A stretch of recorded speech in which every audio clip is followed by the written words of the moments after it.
Okay. That's fine. You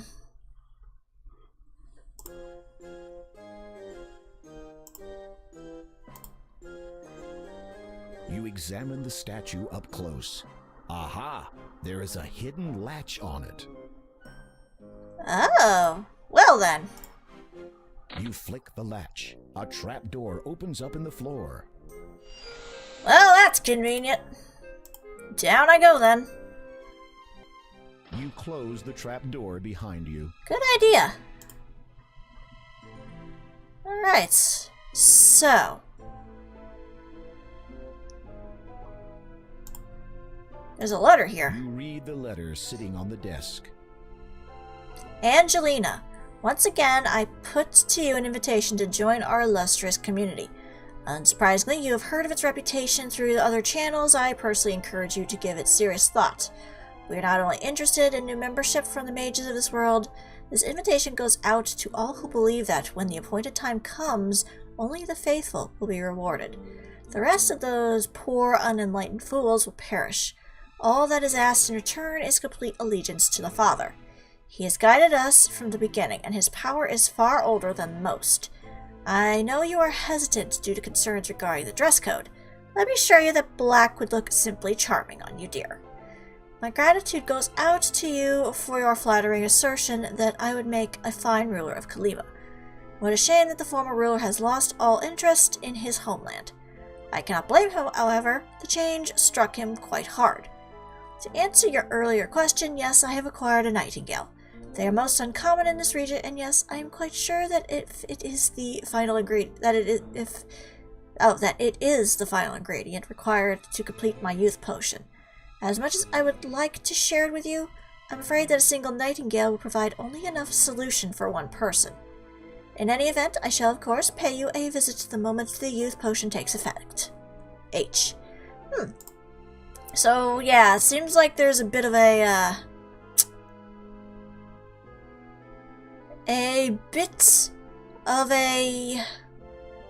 cult going on here with Hagatha and a few others. And Angelina seems to be possibly one of them. A tangled mass of jewelry and chains have been dumped into boxes and pushed up against the back wall. A large double-bladed broadsword leans against the bench. It looks like an expensive antique. Fascinating. You see a colorful rolled-up carpet. I have a feeling that's what I'm gonna need to grab, since with the whole genie thing. You have neither the time nor the patience to go about untangling all of this jewelry. I'm just kind of curious to see what You much happens. prefer the lightness of your own sword. Besides, this one is only an antique, and thus is probably not suitable for combat. Fine, that's fine. I'll grab As you this. pick up the carpet, you notice a small label which reads, "Property of Al Din." There might be a faded letter or two in there, but you cannot be sure. Seems like it, yeah. Above you, from the back room, you discern Angelina's voice. Uh-oh. I did it! I did it! The youth potion is finally finished. All I need to do now is drink it. Poor Nightingale. Angelina, show yourself, you scurvy wench. Agatha? My dear! What an unexpected surprise. Don't you play the fool with me. I know you stole it. Stole? Really, I do not know. Silence. For your lies and deceit, there can be only one consequence. A birthday party? Please, I can explain. I said silence. Oh, and one more thing. Your invitation to join us is revoked. I would say so, yes. Is this? Ah, the youth potion at last. Oh no. Drat. Now what was that spell for removing floorboards? It's called a hammer. I shall have to go back and look it up. Good thing she's not smart enough to, like, go looking for the trap door. You fish around in the pile of down and successfully retrieve the youth potion. Well, thank you. I'm kind of curious. What happens if I drink it? Curious as to whether the youth potion lives up to its name, you drink every last drop of the blue liquid. Planning to start your life over? Unfortunately, your fair maiden won't be around by the time you become interested in women again. Very true. Okay, my curiosity is sated. Let's get out of here before she decides, oh, I'm actually going to remove the floorboards. Cautiously, you open the trapdoor ever so slightly and peer into the room above. Agatha is nowhere to be seen. You make your exit from the basement. Flee, Graham, flee! You close the trapdoor again before you leave. Oh, okay, gotta be polite, I suppose. Alright! This is good. We're doing good. We're doing very good. In time, we shall be fine. Now, how about that carpet? Wait, hang on. Let me just quickly save. Because we don't want any problems. Let's try out that magic carpet. You unroll the magic carpet, lay it on the ground, and sit on it. The carpet begins to rise skyward. Rise! As you ascend higher, you realize that the carpet is beyond your control. It glides through the air on a seemingly predetermined course. Jeez, almost like I was supposed to do this. Well, here I am. On a cliffside. Okay. It's fine.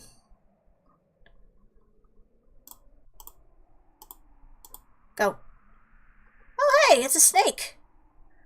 But is it a poisonous snake? Well, time to test that theory. The snake lashes out, striking with precision. Its lethal venom kills you instantly. Yep.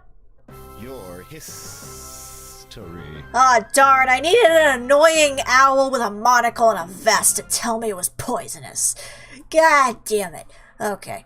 It's fine. I got this. If I recall, I used the necklace to hypnotize you. Because I don't have a saddle or bridle to throw at you yet. Shimmering opal in front of the snake. It soon falls hypnotized in typical snake fashion. See, this makes more sense. In the original one, you just threw a bridle at it that you found somewhere. It was weird. Also, there's a hole here. You reach into the cavity and feel around. What is this? You've discovered a button hidden inside the rock. You press it and wait to see what happens next. Okay. Huh? Oh, hi. In an instant, a man stands beside you. He appears to be somewhat of an adventurer, much like yourself. Looks it. Greetings. I am King Graham of Daventry. The newcomer nods in greeting. Without a word, he respectfully appraises you. You notice about him the manner of one who has only recently learnt the meaning of heroism. From where do you hail, good sir? The man opens his mouth to answer, but then pauses to consider that question. Evidently deciding that irrelevant exposition would serve neither party, he casually gestures to the hole in the rock behind you. Might I inquire something of your identity? After a brief search of his own person, the man pulls out a scroll card and hands it to you.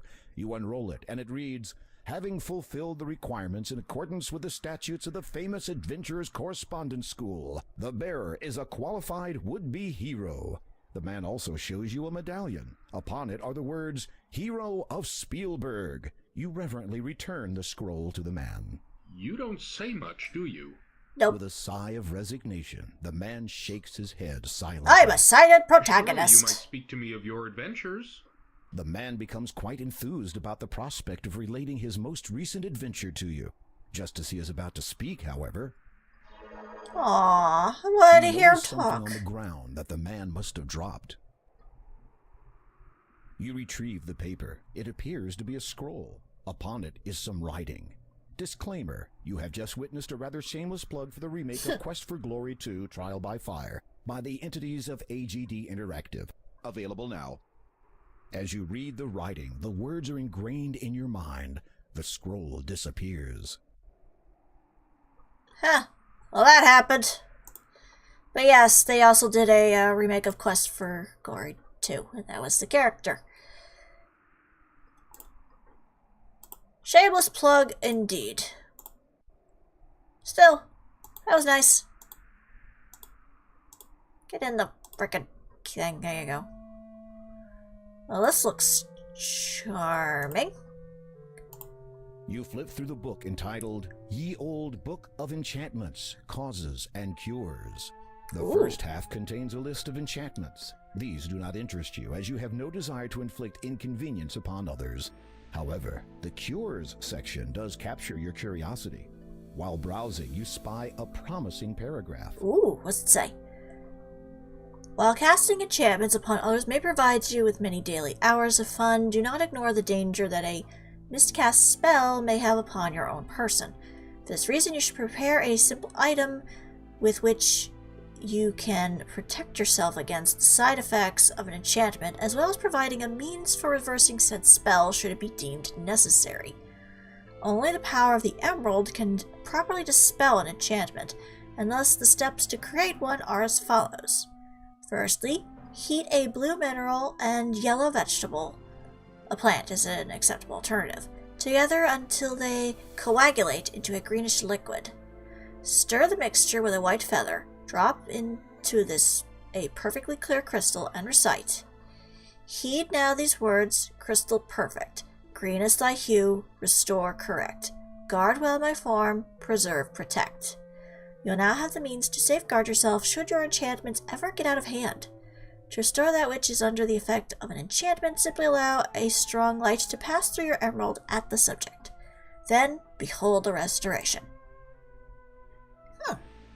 Well, that sounds interesting. You approach the workbench for a closer look. Oh, okay. This looks interesting. Alright. Oh, well. Let's take a look at a few things. Like, for example, where's my sword? This is the sword of the first king of Daventry. It dates back almost 1,000 years and has been passed down from king to king since that time. Try not to damage it. A magnificent clear crystal is embedded within its hilt. A clear crystal, you say? Well then.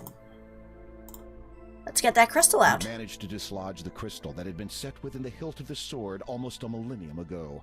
You feel a tinge of guilt and wonder what all the past monarchs of Daventry would say if they saw you damaging ancient crown property. Well, that's not nice. Either way, we gotta actually do this, so. She loves you not. She doesn't even know me yet. Alright, so. You toss the sickly yellow flower into the beaker. Alright, we got that. And then we'll use the earrings. You toss the earrings into the beaker. Alright. So I use the sword to light the flint you here. strike the blade of your sword against the flint stone. It sparks, and the wick catches alight. You watch, fascinated, as the two unlikely objects melt under the heat of the magical flame. Huh, okay. And then I'm supposed to stir with the feather. You stir the mixture carefully with a white feather. It soon dissolves in the hot liquid. Okay, so then. You get no reply. Alright, so. Let's put the crystal in here. Drop the crystal in and watch, amazed, as the green liquid slowly seeps into it. Alright, so now we recite the get words. no reply. Heed now these words. There we go. Crystal, perfect. Green is thy hue. Restore, correct. Guard well my form. Preserve, protect. You recite the words correctly, line for line, and sure enough, only a brilliant emerald remains in the glass beaker. It looks like a... blow the flame out so as not to overheat the emerald and cause damage to it. It actually looks more like a little kiwi, but sure. You're amazed that the emerald took virtually no time at all to cool. Alright, well, time to leave. Go out the door, Graham. There you go. Alright. Now, about that snake.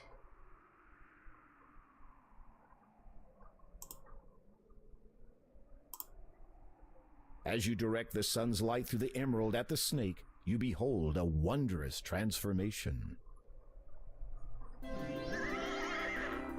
I recognize that horse sound. A magnificent winged horse. Hey, we found Pegasus.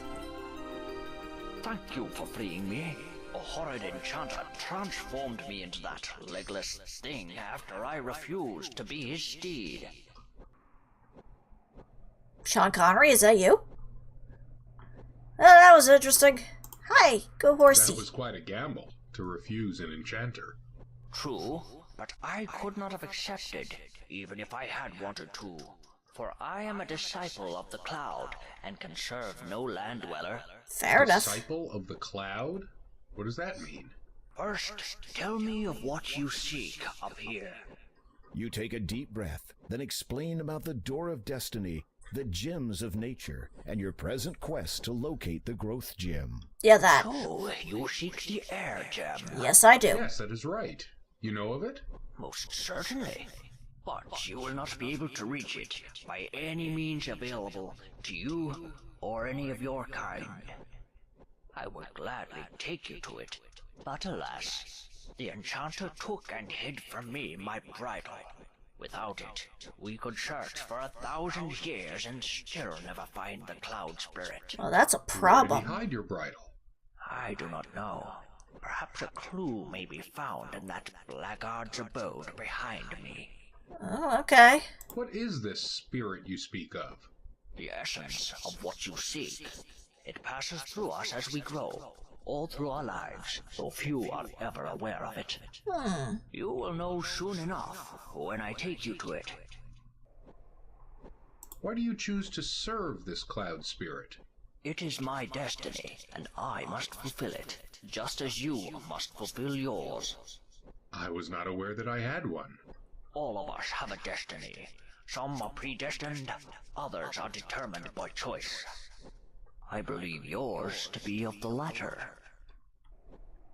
You don't have anything else to say to the steed. Fair enough. Well then, I guess we'll go looking for your bridle then. I can just go there, go. Back into the hole of wizardry, I suppose. Let's see if there's anything around here. A collection of books are stacked side by side on a nearby shelf. Most of the titles are written in a mysterious language that you don't understand, so you suspect that they are about magic. I would assume so, yes. A neatly displayed scroll hangs on the wall. However, its archaic symbols and wording will forever remain a mystery to you. Also, I think I see some inscriptions over here. Some writing has been engraved into the wall. Ooh. You read the inscription. In row of stones that number 6, half and a pair from left do pick. Quell then my spell, avoid the tricks.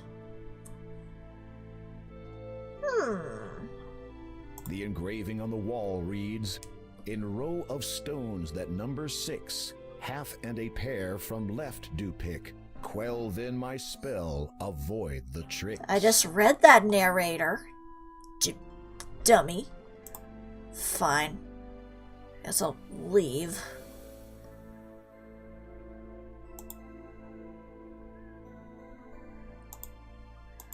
Okay, so row of 6 you say. Oh, hello! Your footsteps approaching.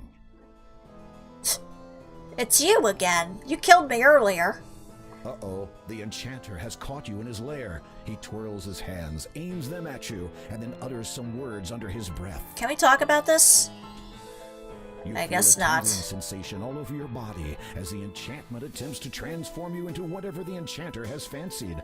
At the same time, you also feel the comforting energy of the emerald shielding you. Whew, that's a close enchanter's one. twisted smile turns downwards. He scowls. Haha, you can't curse me. You can't curse me. Oh dear. There is a look of panic on the man's face. He does not dare breathe. Yeah, I would say so. I hereby order you to depart from Kalima forever, never to trouble its citizens again, lest you earn the fullness of my wrath. You're not ruler here. You have no Looks say. baffled. You sigh inwardly and try again. Leave.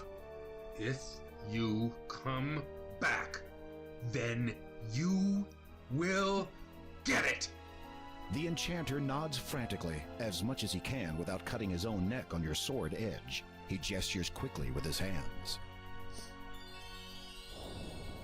Damn, Graham.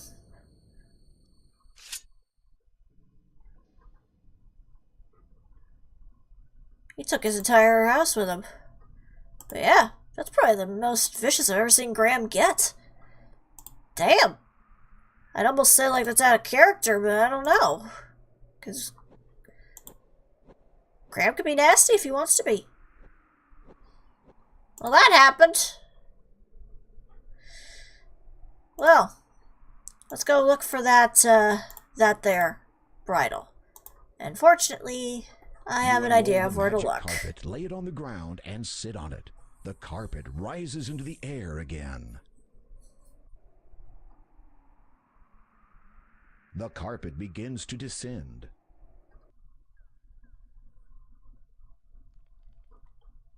Made it!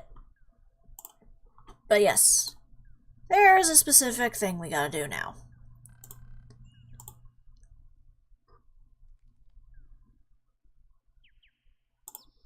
If we head over this way, we have some rocks here. Remember what the thingy said? So what we need to do, take out our emerald and use it on the second last one. You bend over and hold the emerald above the stone so that the sun's light channels through it. Incredible. The rock has transformed into a silver-studded bridle. Man, emeralds are useful. Why haven't I been using these the same way? I've just been using them for jewelry. You take the bridle. But funnily enough, the emerald is my birthstone, so...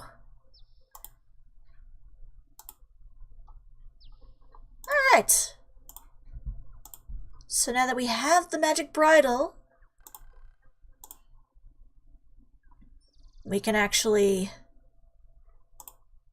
go back to the Pegasus. You unroll the magic...